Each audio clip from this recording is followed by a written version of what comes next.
আসসালামু আলাইকুম গাইস, সবাই কেমন আছেন? আশা করি ভালো আছেন। আল্লাহর রহমতে আমিও ভালো আছি। তো আজকে আসলাম আরেকটা নতুন ব্লগ নিয়ে। সো আপনারা সবাই দেখতে থাকেন। তো এখন সকাল 7টা। এই ডিমগুলা গত রাত্রে আনছিল, রাত 10টা 10:30টার দিকে আনছে। তো সেগুলো এখন আর কি ক্লিন করে রাখলাম। আমি ডিম আনলে সবসময় ক্লিন করে রাখি। তো কালকে রাত্রে রোজার আব্বু কী আনছে সেগুলো আপনাদের সাথে শেয়ার করতেছি। তো বাবুর ডাইপার ছিল না বাসায়, সেই ডাইপার, 3টা লুডুস, বাসায় একটা ক্লিনার, বাসার স্যাভলনটা ফুরিয়ে গেছিলো। স্যাভলন অনেকে ভাবতে পারেন সেগুলো আনছে, এগুলো আবার শেয়ার করা লাগে নাকি। তো আপনাদের সাথে একটু শেয়ার করলাম। এগুলো এখন গুছিয়ে গাছিয়ে রাখবো। ছোটো বাবুকে চিড়া খাওয়াই, এই জন্য চিড়া আনছে, সাথে কলা, বাচ্চাদের কলা ছিল না, কলা আনছে। এগুলো গত রাত্রে, সেগুলো আর কি এখন আপনাদের সাথে শেয়ার করতেছি। তো এগুলো এখন আর কি গুছিয়ে নিব, লেবেল করে রেখে পরে সকালবেলা আর কি চা নাস্তা বানাবো, সকালের নাস্তাটা বানাবো। কলাটা এখানেই রাখলাম বাচ্চাদের সুবিধার জন্য, জানি বাচ্চারা আর কি তাড়াতাড়ি হাতের নাগালে পায়। বাচ্চাদের খাবারগুলো সবসময় নিচে জায়গায় রাখি, মানে হাতের নাগালে রাখি, জানি ওরা চোখের সামনে রাখি, মানে তাড়াতাড়ি আর কি দেখি ওরা খেয়ে নেয়। অত এখানে লুডুসগুলো রেখে দিতেছিলাম। আর বাচ্চার ডাইপার একদম শেষ হয়ে গেছে, ডাইপারটাও খুলে রাখবো।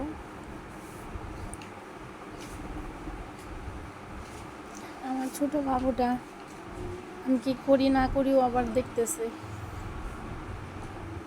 চিড়াগুলো এখন রেখে দিব, আরও মানে বাচ্চাদের বিস্কিট টিস্কিট এগুলো সব কিছু হাতের একটু গুছিয়ে নিব আজকে। একটু বললাম সকালবেলা একটু সব কিছু তাহলে গুছিয়ে নিই, এই জন্য আর কি গুছিয়ে নিতে এসেছিলাম।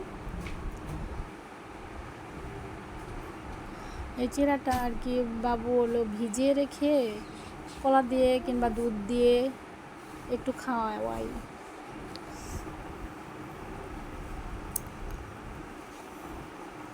চিড়া রাখার পরে এই যে বাচ্চার এটাও ছোটো বাবুর খাবার এনার্জি প্লাস বিস্কিট, এটা হাতের নাগালে রেখে দিতেছি আমি, যাতে আর কি না খুঁজতে হয়। দেখা যায় সবগুলো বের করলে আমার তো আরও 2টা বাচ্চা আছে, ওরা সবগুলো একাত্র এসে দিয়ে দিবে। তো মানে কয়েকটা বের করে রাখলাম, আরগুলো আমি একটু ভিতরে রেখে দিব, জানি সবগুলো একাত্র নষ্ট না করে। আর দেখেন তো আপনারা সবাই এগুলো কি আপনারা চিনেন নাকি? এগুলো আমিও খাই, আমারও খুব পছন্দ। এগুলো ছোটোবেলায় অনেক খাইতাম। দেখেন তো ওগুলা চিনেন নাকি? যদি চিনে থাকেন তাহলে আমাকে অবশ্যই কমেন্ট করে জানাবেন। যাই হোক, ওগুলো সব আমি রেখে আসছি সকালবেলায় যে চাটা বানাইতে। চা চুলায় দিচ্ছি, অন্য চুলায় আর কি রুটি বানিয়ে নিব। সকালবেলা আজকে রুটি হবে, রুটি বানিয়ে নিব। তো চাটা হয়ে গেছে, সাথে ফল ছিল, বাঙ্গি ছিল আর কি, সেই বাঙ্গিটাও কেটে নিয়ে এসেছি। বাচ্চারা ওইদিকে উঠে গেছে, তো মেয়েটাকে বলতেছি আসো চা হয়েছে, আমার মেয়েটাও চা খায়। এই তো ও চাটা খাইতেছিল, বলতেছিল খুব মজা হয়েছে মা। এই তো তো বাবুর লুডুসটা বসাই দিয়েছি। বাবুকে এখন মুখে সবই দেই, এখন মোটামুটি সবই দেই। আবার বড় ছেলেটা বায়না করতেছে আম্মু আমাকে একটু দাও, আমাকে একটু দাও, এর জন্য ওর জন্য আমি আলাদা করে একটু বেড়ে নিতেছি। মাশাল্লাহ, আল্লাহর রহমতে আমার বড় ছেলেটার মুখে ভালোই রুচি, অনেক রুচি, ও ভালোই মানে যা দিই মোটামুটি খায়। কিন্তু আমার মেয়েটা প্লাস আমার ছোট ছেলেটা বেশি খেতে চায় না, ওদের যত খাওয়া নেওয়া যত সব বায়না। এই তো দেখেন আমার বাসার কি একটা অবস্থা। এখন পর্যন্ত আমি বাসা গুছাইতে আসতে পারলাম না। দুপুরে রান্না করবো, ওই জন্য মাছটা সব পরিষ্কার করে রান্না বসিয়ে দিয়েছি। আমার সোনা বাবুটা বসে আছে এখানে। আজকে আবার রোজার আব্বু দুপুরের খাবারটা নিয়ে যায় না, এর জন্য বাসায় সে খাবে, এর জন্য আর কি দুপুরে রান্নাটা এখন করে নিতেছি। এগুলাকে কি মাছ বলে, ভেটকা মাছ না কি বলে, সেগুলো আর কি একটু নরম ছিল, এই জন্য এইভাবে ভেজে নিতেছিলাম। এক চুলায় মাছটা ভেজে নিতেছিলাম, আর চুলায় আমি তরকারি বসাই দিয়েছি, সবজি কেটে তরকারিটা বসাই দিয়েছি।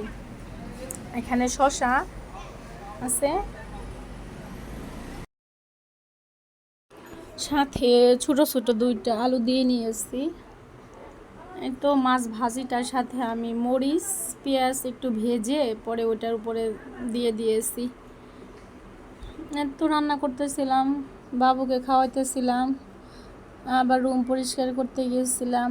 বাবুকে রান্না করতে বসে দিয়ে রেখে আবার বাবুকে গোসল করে রেখে আসছি। একটু রান্নাঘরে আসে মানে মনোযোগ সহকারে যে রান্না করব, আমি কিছু কিছু দিন মনোযোগ সহকারে রান্না করতে পারি, আবার কিছু কিছু দিন করতে পারি না। দেখা যায় বাবুর অনেক কান্নাকাটি করে, অনেক সময় দেখা যায় বাবুকে কুলে নিয়েও আমাকে রান্না করতে হয়। তো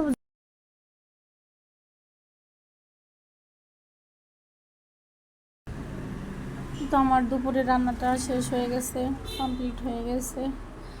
আমি বাসাটাকেও গুছিয়ে নিয়েছি এর মধ্যে। তো আপনারা সবাই ভালো থাকবেন, আবার দেখা হবে নতুন আরেকটা ব্লগে। আর আমি নতুন, এর জন্য আমাকে একটু সাপোর্ট করবেন, একটা লাইক করে দিবেন আর একটু সাবস্ক্রাইব করে দিবেন। হ্যাঁ, ভালো থাকবেন সবাই, আল্লাহ হাফেজ।